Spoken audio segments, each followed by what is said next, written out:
ఒక్క అనకాపల్లి ఉత్తరాంధ్రకే కాదు, మన నూకాలమ్మ జాతరని రాష్ట్ర ప్రభుత్వం గుర్తించేలాగా రాష్ట్ర ప్రభుత్వం దిగువ వచ్చి అమ్మవారికి పట్టు వస్త్రాలు పెట్టేలాగా ఆ చర్యలు మొదట రాగానే మనమే తీసుకుందాం. అది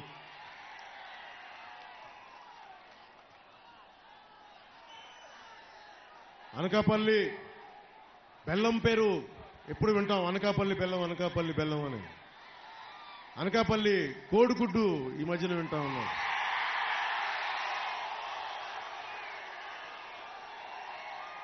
కోడి గుడ్డు పెట్టింది, ఇంకా పొదుగుతా ఉంది.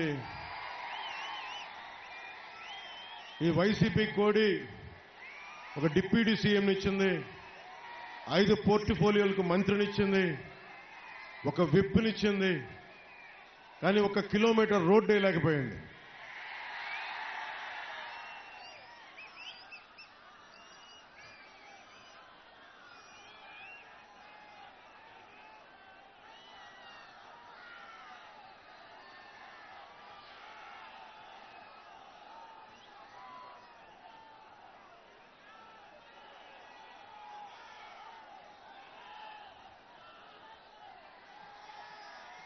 ఆరోగ్యం బాగా చూసుకుంటాను. ఈసారి దవడ వాచిపోయేలా కొడదాం, అందరికీ గట్టి కొడదాం. ఒక వ్యక్తికి అధికారం ఇచ్చి చూస్తే వ్యక్తిత్వం బయట